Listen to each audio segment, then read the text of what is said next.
Hello and welcome to Talk to Me. My name is Heather. And I'm Kathleen. And this week we are covering Who Killed Robert Wone. Before we get into anything else, you can follow us on Twitter and or join our Facebook group. And for that can be found in the show notes. If you would like to email us comments or suggestions or donate to us at PayPal, our email address is doctomepod@gmail.com. We appreciate any help, whether it's a way we can make this podcast better or just $1. Please help us. Back to her. Oh yeah, please help us so we don't have to make wrestling videos. I mean, or we can make Sally wrestling McBeal. videos. Like, if you're into that, like, we can make some wrestling videos. I mean, we could do that. Done worse. Back to our docuseries this week. It was released March 7th, 2023 on Peacock, and I hadn't heard of this case before. It's fresh. Oh my god, you haven't heard of this case before? Ooh, Which kind of shocked me, but then when I saw it occurred August 2006, I was done with high school at that point, so my brain was elsewhere in a little place called Not So Sober Land. This is one of my, I don't want to say it's like my pet cases, because like that's kind of creepy. This is one that I feel strongly about and I want to see solved. Because I am tired of people getting away with murder. Well, yeah. This series was directed by Jared P. Scott, which makes no sense when you look at his other documentaries he's directed. They're basically all about climate change, which, yes, is important. It's just this series did not fit on that IMDb list. Well, he's branching out. He's trying to get a little bit different views. Let's just go ahead and say it before we get into this. This case is fucking weird. It is super, super weird. I don't know how else to say it. It is special. The guy speaking in the beginning describes it as the movie Clue, which is a bad comparison. I get it, they're both whodunits, but maybe don't compare a real-life murder to a comedy film. Or a board game, whichever one you Well, you specifically said the movie Clue. Okay. Flames on the side of my face. Wednesday, August 2nd, 2006, in Washington, D.C., at 11:49 p.m., a call comes into 911 reporting a man stabbed and a possible intruder. Jeff Baker, the EMT, shows up to the house and is told that the victim is on the second floor. He reports coming upon 3 occupants in the house on his way to the victim, and all 3 of them are just acting really weird. Can we go back to the 911 tape, though? Because I heard the case file episode on this one, and I felt bad for laughing when the 911 operator Kept saying ma'am. He never corrects her. No, he doesn't. Ma'am, calm down. No one's really looking him in the eyes or saying anything. He reports one of them just making eye contact with him and then just going into a room, slowly closing the door. Which is so weird, because like you would think not at all suspicious. Yeah, like you would think that, 911 is here to help someone who's literally been attacked and murdered. And this guy's like, not my business. Yeah, and he's just like... It just sounds like one of those small house parties where the vibe is just off. And so everyone's acting weird. We've all been there. Finally, Jeff finds the victim in a bed with 3 stab wounds. And there's hardly any blood on the bed or the victim. Like he's been cleaned up and then moved to the bed. They keep saying stab wounds. And then a couple sentences later, they describe them as cuts, like incisions. Yeah. It's very confusing because he keeps saying like precision cuts. Yeah, but they weren't like cuts. They were like pokes. They were deep wounds, but everybody kept saying they were like cuts. I'm like, it's one or the other. Yeah, and you don't typically die from like 3 cuts on your abdomen. And there's not much Jeff can do for his patient because there's no pulse due to blood loss. The ambulance arrives at the hospital and the patient, who is Robert Wone, is pronounced dead at 12:25 a.m. on August 3rd, 2006. By 1 a.m., cops have swarmed the house for an investigation. Brian Wade is the lead detective assigned to this murder, and he describes the scene as a $1 million townhouse that was very decorated and very clean. And the 3 guys in the home were just dressed in white robes. Which is so weird. And appeared to be freshly showered. Again, so weird. Yeah, it's kind of creepy. The 3 men who lived in the house are Joe Price, Dylan Ward, and Victor Zaborski. Their story is that an intruder broke into the house through the back door that just so happened to be unlocked and killed their friend Robert, who just so happened to be staying there that night. And at some point, they heard some grunts and low screams. What the fuck is a low scream? Like, that's what I imagine a low scream. Or I thought maybe, but they don't know like, like what a yell is. Like the tone is low. A scream is high pitched, correct? Like a ghost. And then they just discovered their friend dead in their guest room, and that's when they called 911. Nobody saw anybody break into the house. And they all just conveniently had showered as it was happening and came out in like their matching bathrobes.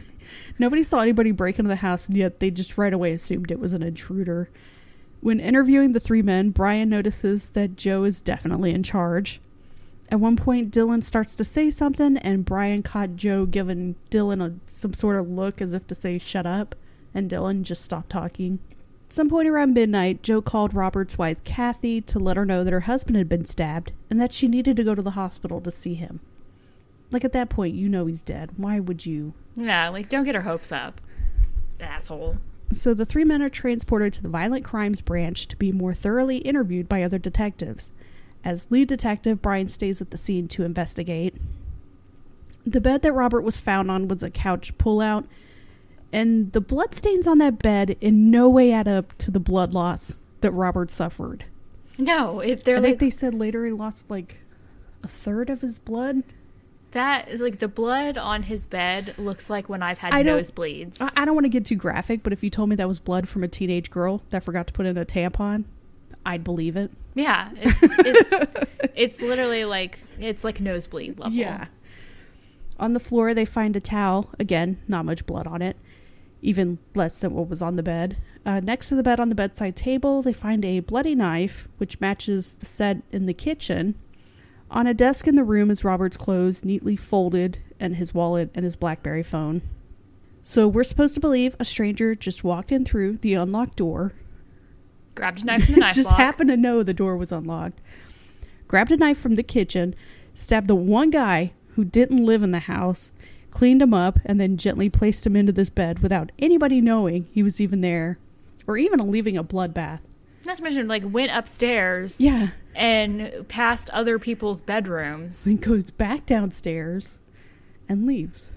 And nobody sees anything. He's good. Next level. This is like John Bonet. A couple of Robert's friends talk about what a great guy he was. Funny, caring, and smart as a whip. He was a 4th-generation Chinese American, born in Manhattan and raised in Brooklyn. He graduated high school as valedictorian of his class. Afterwards, he attended the College of William & Mary as a James Monroe Scholar, which less than 10% of undergraduates receive.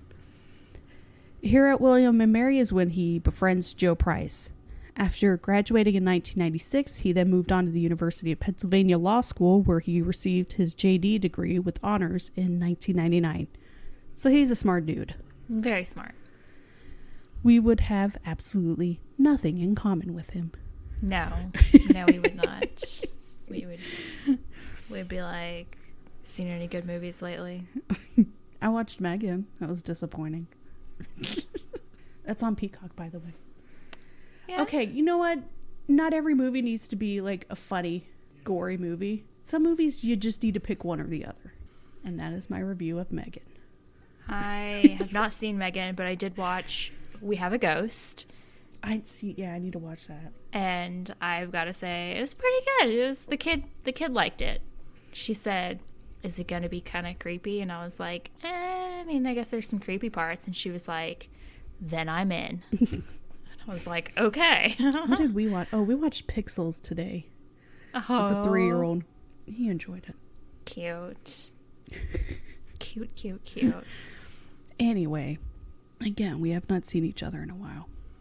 In 2002 is when he met Kathy, and according to his friends, it was a whirlwind relationship, and they married the next year and settled in Fairfax County, Virginia.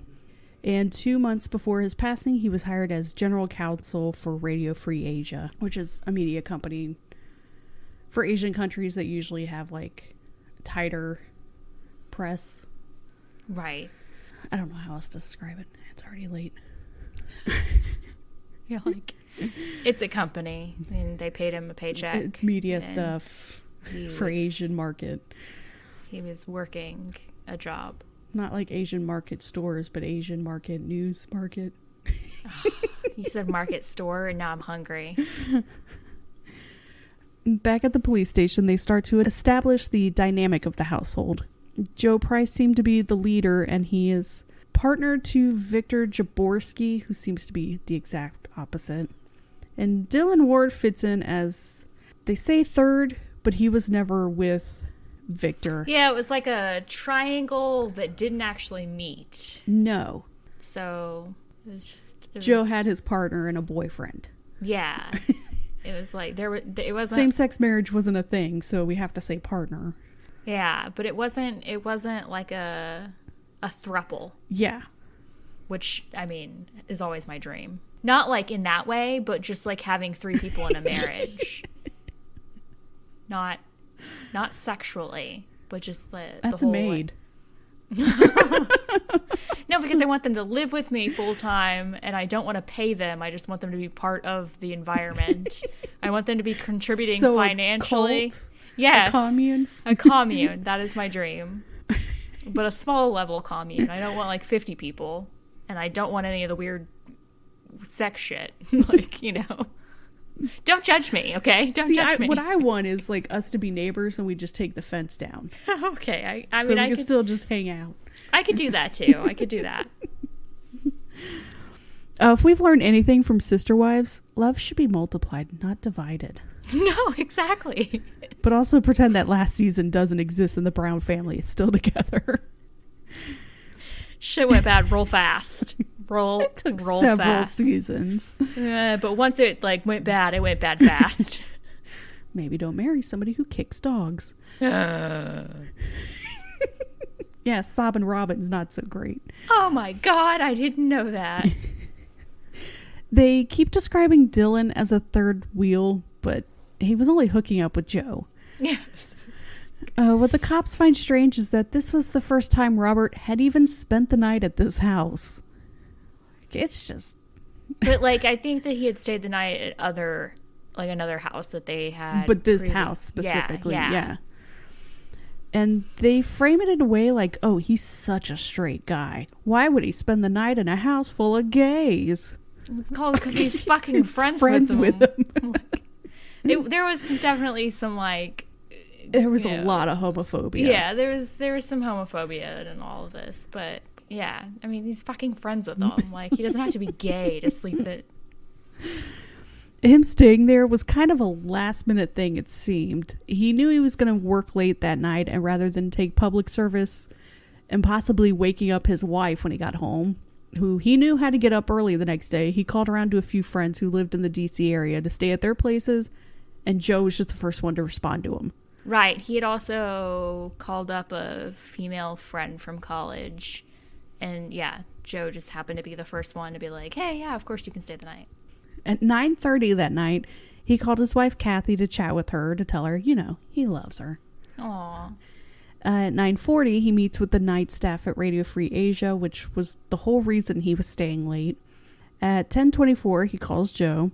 He then gets a cab and arrives at Joe's at around 10:30. And I guess his work was a mile away from Joe's house, so... I was like, damn, that was fast. Yeah, not a lot of time to account for. Robert gets there, and it seems they all kind of just sat around chatting for a little bit. Eventually, Robert is shown the bed, and everyone goes to bed with Joe and Victor in bed together. Joe and Victor wake up when they hear the chime of an outside door open, and then they start to hear yelling or screaming. I'm curious as to why they both admit going straight to Robert's room to check on him.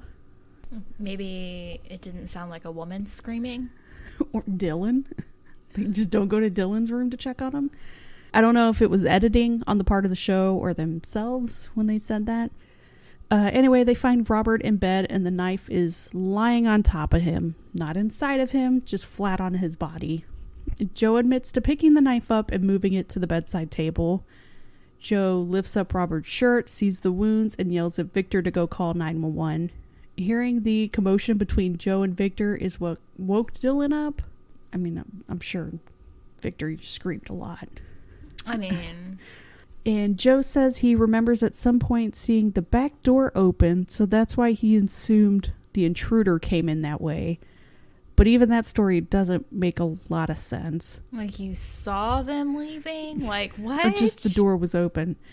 It's a townhome, so even calling it a backyard is ridiculous. No, and I've lived in a townhome where, It's just that back patio, really, where you just sit out. Yeah, and you got like a tiny patch of grass. Maybe a fireplace, the outside fire pit, where you just go and hang out. It's not... I mean, this is like $1 million townhome, so of course they have a fire pit. It's a back patio with a 7-foot fence that was dead bolted. Is it even possible somebody could have climbed like that? Yeah. Is it likely? No. Well, and I think that they later on show, I guess they had a detective or patrolman or someone climb the fence to show that like it could be done. But it's just not practical. No, it's not. And also the cobwebs and stuff weren't disturbed. Brian Wade, the lead detective, mentions that they checked along the fence and there were spider webs along the top and also just no signs of anyone having climbed over. Something else Brian notices is that this is a 100-year-old home, at least, and the stairs squeak. Robert was on the it's a 3rd floor home. I don't think we've mentioned that yet.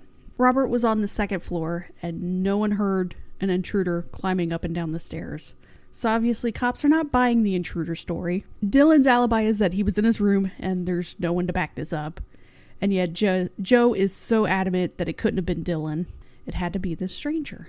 I do have to throw some shade at the cop, I don't remember which one it was, who seemed aghast that a stranger came into the house without a weapon and somehow just knew there would be a knife.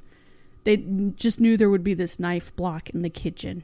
Do you have a knife block? Of course I do. And not even, like, if you don't even have a knife block, you're still going to have fucking knives in your kitchen. Our houses are nowhere near $1 million. And yes, we have knife blocks. Yeah. It's just, we keep knives in our kitchen, which is on the way to the bedrooms. What is shocking is that Joe and Victor are on the 3rd floor. They managed to hear the chime from their room, but Dylan, who's on the same floor as Robert, hears absolutely nothing until the other two start freaking out. And the killer would have had to go past his door. Dylan is asked to take a polygraph test and shows deception, which means nothing because polygraphs are useless. The cops have nothing to keep them there, so the 3 leave. Brian Wade gets back to the homicide office, and when Joe found out Brian was the lead detective, he suddenly wants to talk again. Don't understand that. Like, did they know each other? Like, was there some kind of connection? Didn't understand that. Did he think he was hot? This time he admits that he didn't find the knife lying on Robert. He pulled the knife out of him. Which is a little bit different. It makes no sense to change the story. Like, you already admitted to touching the knife. It doesn't matter. Yeah, I mean, I think that you would remember if you actually pulled it out of him. Yeah, I feel like that would be something you would remember. Like, one's way more horrifying. We get to the autopsy, and here's where it gets even fucking weirder. It's performed by Dr. Lois Goslinowski, who at this time was deputy medical examiner for the District of Columbia with 2,100 other autopsies under her belt. The first thing that she notices are these 3 wounds to Robert's chest. We've kind of already went over it, that they're not like exactly stab wounds. They're more all identical cuts. Like pokey cut? Like, again, we don't know what that means. But it doesn't seem that there were any defensive movements from the victim while this was happening. Right. He didn't try to stop them. They were clean cuts. Stab, cut, poking. Yeah, they're clean cuts and there's no defensive wounds on Robert's arms or hands. The cause of death was the stab wounds to the chest and the manner of death was homicide. It was basically internal bleeding, which is not a quick death. No. But to be stabbed, cut, whatever, 3 times, not fight off your attacker and to just basically lie there bleeding internally is, well, I'd say that's fucking bonkers. Yeah, it's not typically something one would do. They find no ligature marks on his arms or legs, so the next assumption is perhaps he was under the influence of some type of drug. And to add to this theory, needle puncture marks are found on his neck, the back of one of his hands, a few on his ankle, and on top of his feet. Obviously, some of these could have been from the EMTs or doctors at the hospital, whether they remember it or not. Right, trying to start IVs. But yeah, I just, like, some of them I could see, like, the hand, I could see being, like, a needle hands, from ankles, top, yeah. Yeah. But what they're hinting at is, was Robert drugged, and that's why there was no sign of fighting? Jason Torchinsky, who was friends with Robert, was kind of assigned in the family friend group to be the one to sit with Kathy and give her support as she's being interviewed by police. And they're both kind of shocked based on the questions being asked because they could tell the police do not believe the intruder story. And later that day, Joe calls Kathy to ask what she talked about with the police. Which is creepy. Yeah, like, you know more than I do. The fuck? And soon after that, Joe, Victor, and Dylan show up to Kathy's home requesting a private meeting with her. Nobody knows what it was said, but it seemed that she believed their story. And soon after, the three lawyer up, which there's nothing wrong with that. Yeah, I mean, they're smart dudes. They're well within their rights, and especially because of the way the police were treating them during that first interview. Some homophobia. Basically insinuating that it must have been a weird gay thing because why else would super straight Robert just be hanging out with three gay guys? Like, I don't know. Didn't Robert know about gay cooties? Yeah, like straight men who've never been friends with gay men. 2006, it was pretty a strong. lot. Yeah, it was pretty strong homophobia for the time period. And then they do a walkthrough of the backyard and the house to show the route the intruder would have had to take. And an interesting thing is that on the second floor, right in front of the stairs, would have been Dylan's room. Again, how did he not hear the chimes or anybody coming up and down the stairs? Seriously, it just doesn't make any sense. But also the intruder skips the room that's right there at the top of the stairs to go to a guest room.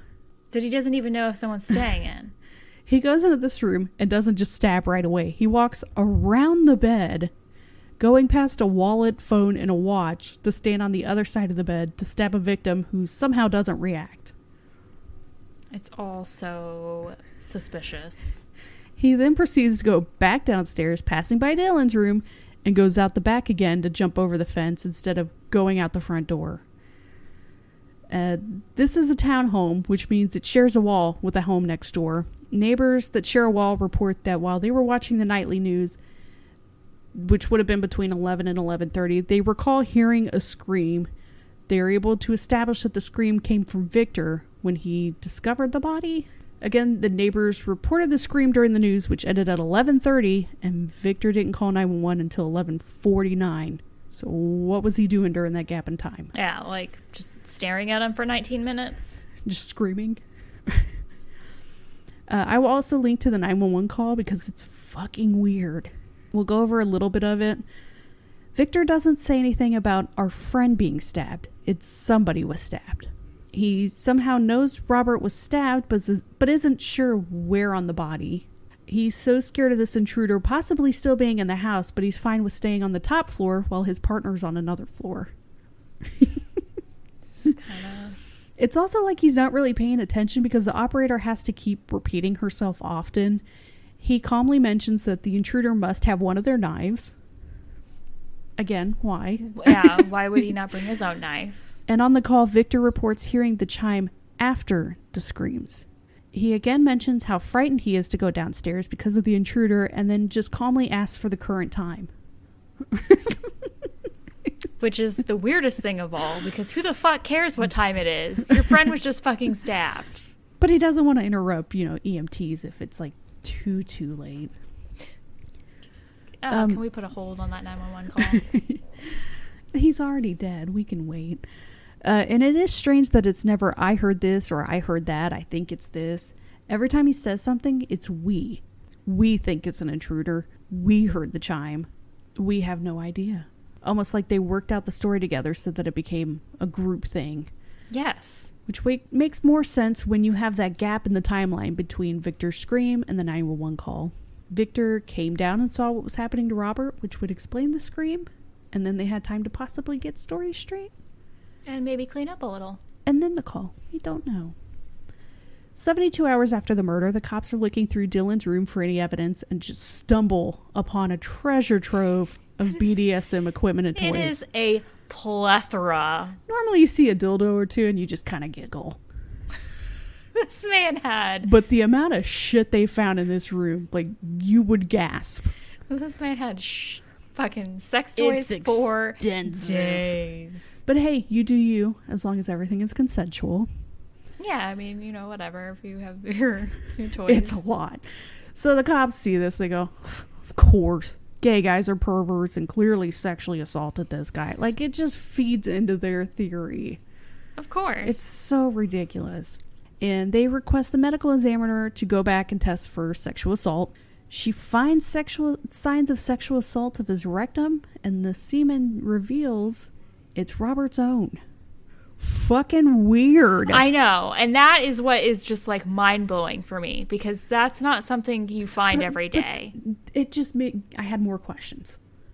Was this like deep inside his rectum? Was it just around the hole?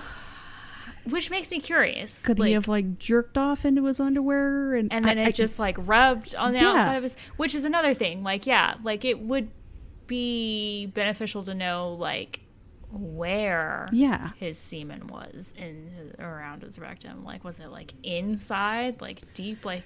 No, the cops just directly go to, oh, they put the semen inside of him.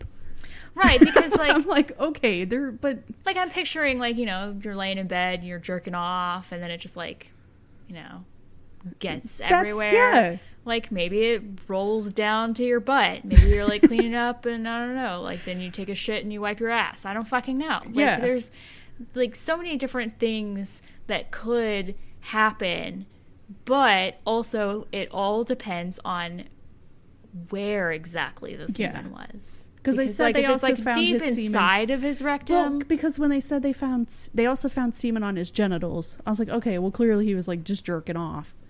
But they said it was also in his rectum. I'm like, well, how far deep?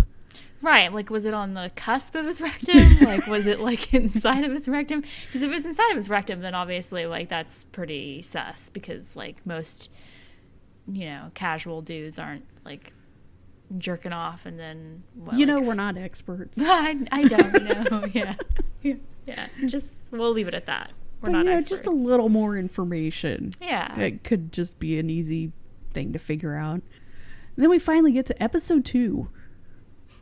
A lot has happened. Episode 2 could have just been cut for like half of it. We of course start with 2-minute recap of the first episode. It's only 2 episodes that were released the same day, and they're about an hour each. We don't need a recap in between. No. Like, I literally just finished watching the first episode. Like, we can just get to the point. And then we just immediately go back into the semen being found in the anal cavity. Just not a good way to start an episode. You gotta ease people back in. Welcome. Good afternoon. We were just discussing, and the semen. Semen in the anal cavity. But was it in the anal cavity, or was it just around the anal cavity? All speculation. But also, they never found Robert's DNA on any of the sex toys. So right then, why do we keep talking about the sex toys? But no, they keep talking about it. They really want to focus on the BDSM and about how it must be the reason for his death. And that just doesn't make sense. I can't help but think that, like, it was entirely possible if there was some cleanup and there were some things, like, thrown away or, you know, just disappeared. I don't know. But I feel he wasn't there at the house long enough. No.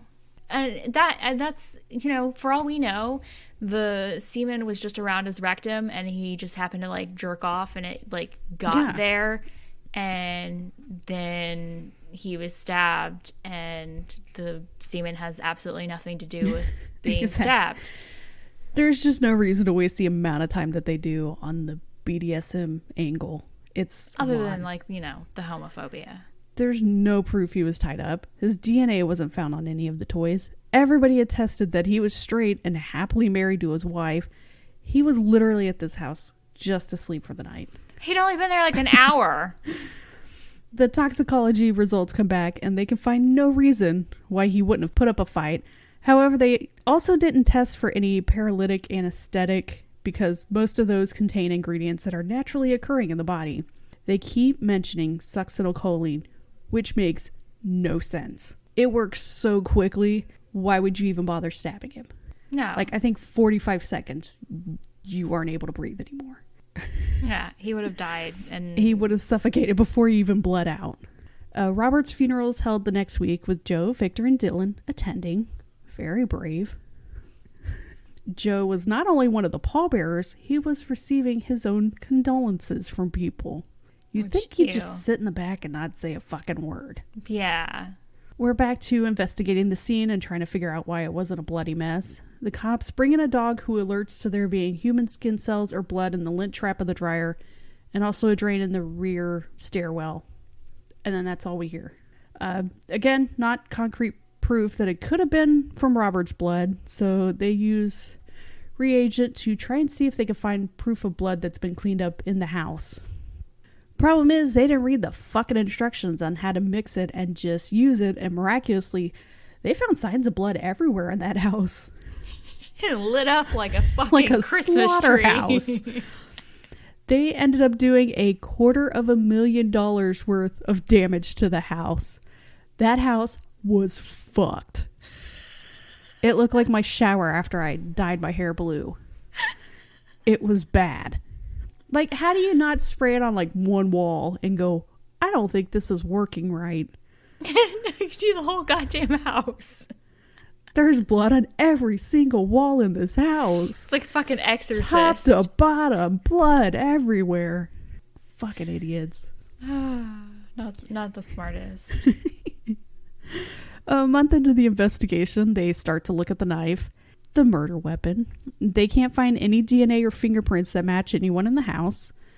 And also, the knife doesn't match up to the wounds. I said, what was it, the knife much longer? Yeah, but I mean, you don't have to stab it all the way in, so. But like the knife is longer than the wounds, but you're managing to stab it in like the same exact height without it being the knife all the way in. I don't know. It's weird. It also had white fibers on it that matched to the towel that was found at the scene. And now we're told the significance of the towel. That was what Joe said they used to staunch the bleeding, which is even crazier because of the small amount of blood that was on the towel. Yeah, like what bleeding? The evidence is showing that someone dipped the towel in blood and then spread that over the knife to make it look like the murder weapon. And Robert had been stabbed while wearing a shirt, and they didn't find any of the shirt fibers on the knife. Planted knife. Planted evidence. This is why I don't feel like they need to keep bringing up the BDSM stuff, because the story is bonkers enough with the evidence. And then they find more suspicious evidence in Dylan's room. A weird turkey carving knife set. Why is that in your room? Like he moved in and he didn't want to share it with his roommate, so he just kept it in his bedroom. It's 3 pieces in a case, a carving knife, carving fork, and a smaller knife that's missing. And the smaller knife would have fit more as the weapon than the planted knife. And of course, this knife has never been found, although his mother would later say she gifted this set to him and kept the smaller knife for herself. Which, what the hell, Why? Mom? But again, we have not seen the knife. Yeah, that's curious. Like, maybe you should show it, Mom. 3 months after the murder, the house was burglarized of more than $7,000 worth of electronic equipment. This isn't reported to the police by any of them. It's reported by Dylan's lawyer. Didn't they say, like, they weren't even living in the house at the time? But I was like, then why was all their shit still there? Yeah, like they just hadn't moved out, I guess. I don't know. Or maybe they just weren't living there because it was still under the police. That would make sense. I wouldn't want to live in an active crime scene either. Especially if it looked like that. Just bad hair dye job. All over the fucking walls. Even crazier, Joe's brother Michael, an accomplice, are the ones arrested for it. But eventually, the charges are dropped. I don't know why you dropped the charges. One thing the cops did learn while investigating this crime is that Michael also had a key to the home. But then they also talked about how all you had to do is just stick your hand in the mail slot and you could unlock the door.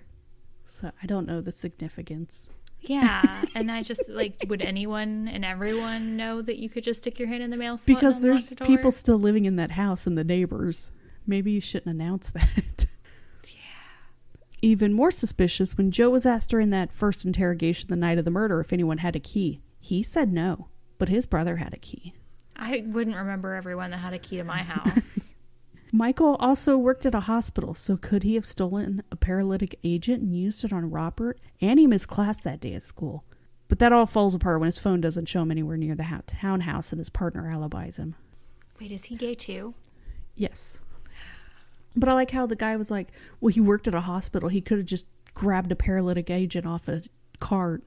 Like, I don't think they just keep those on carts. That's not how hospitals don't you have keep to track log of in all like their medications? Yeah. The following year, Kathy, Robert's wife, retains the services of attorney Eric Holder, who you may know as the Attorney General under President Obama. Fuck yeah. I think he was the first black Attorney General. Fuck yeah. And I guess he was a former co-worker of Robert's. Kathy then holds a press conference to appeal for public assistance, which is the first time she publicly comments on the case. Eric Holder also speaks, and they both kind of hint at believing the three guys were involved.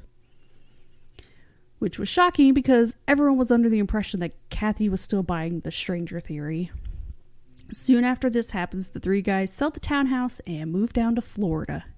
In October 2008, more than 2 years after the murder, an obstruction of justice charge was filed against Dylan. In November 2008, Joe and Victor were arrested and also charged with obstruction of justice.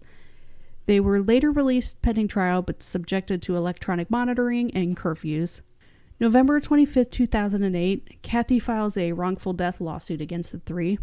The lawsuit alleges negligent failure to rescue Robert after he was injured, destruction of evidence, and conspiracy to destroy evidence and obstruct police investigation.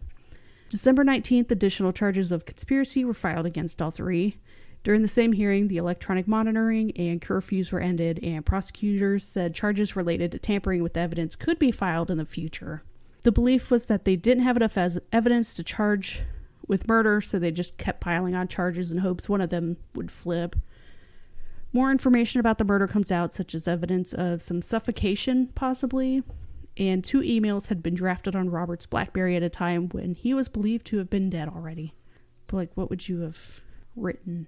Yeah, what were the emails about? Like, it doesn't make sense. On June 29, 2010, Judge Lynn Leibovitz found each of the men not guilty on all of the charges, which doesn't make a lot of sense because she did explain that she personally believed that the men knew who killed Robert, but was not convinced beyond a reasonable doubt that they committed the offenses of which they were charged. It's like, okay, but if they know who did it, then that's obstructing justice. Yeah, you're obstructing police investigation. Like, how do you not get that? The suit against the three, filed on behalf of Kathy, was settled for an undisclosed sum and agreement on August 3rd, 2011. Reportedly, Joe and Victor still live together in Florida, and Dylan left the relationship and is now married. Joe and Dylan have changed their last names, but that information is very easy to find. Wikipedia.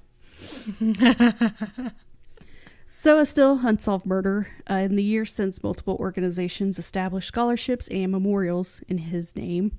October 22nd, 2011, France. Family and friends gathered at Barksdale Field at the College of William and Mary to dedicate 2 benches and 2 trees in Robert's memory. The plaques on the benches features a references to one of his favorite songs, What a Wonderful World by Louis Armstrong. Ah, such a great song. Is it? I mean, I like it better when you sing Hello, Dolly. If you have any information that could help solve this case, please call 202-727-9099. Or you could just, call the police so you don't have to specialize. Let's just say they did eventually arrest someone for this crime who wasn't Joe, Victor, or Dylan. I don't think I would be shocked if it was an intruder. Like, my first response wouldn't be, what? It would be like, why? Yeah, I would be like, why do all these steps? Kind of thing, but not bringing a weapon, not picking the first door you walk past, not stealing anything, not leaving out the front door. I could see it being a possibility. I'll still leave it as a possibility. I just don't understand it. Yeah, but I lean more towards it was someone in the house. The sandbox that they showed, the next door neighbor's backyard that was next to the fence being messed with, was interesting. Like, it looked like somebody jumped over the fence, landed on the top of it.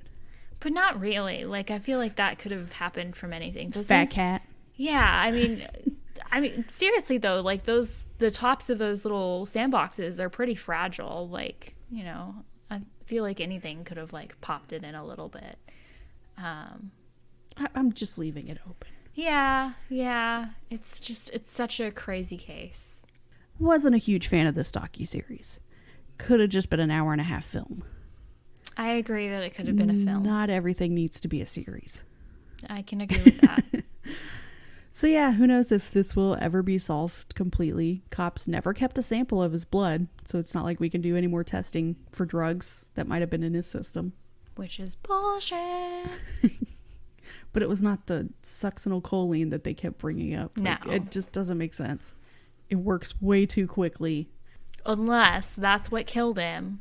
And but the stab he would have wounds suffocated before he bled out. Maybe that's why he didn't bleed out completely. Maybe But no, because the medical examiner said he was missing like a third of his blood. They have no idea where it was. Well, clearly it was cleaned up, because that was not a third of his blood. Unless the man was an ant. That anemic. But yeah, it's a really interesting case overall. Like, just kind of like a what the fuck. Not like Clue level. But no, it was not Clue. No. And if I hadn't just watched Clue like 2 weeks ago, I probably would have watched it again. I might actually watch it again tomorrow. It's still good. My kid will watch it with me, so that's always a perk. It's fun. So yeah, this is interesting. It's a weird one. It's a real weird one. All right. Thank you for listening. We will be back next week. Who knows? We will definitely. It's summer break. Or not summer break, spring break. Ugh! Don't remind me. We may just take a week off. Don't remind me. All right. Bye-bye. Goodbye. Thank you for listening to Doc to Me. The opening music is by Twisterium. For comments or suggestions, we can be reached by email at doctomepod@gmail.com. Find us on Twitter at doctomepod and find a link to our Facebook group in the show notes. Thank you.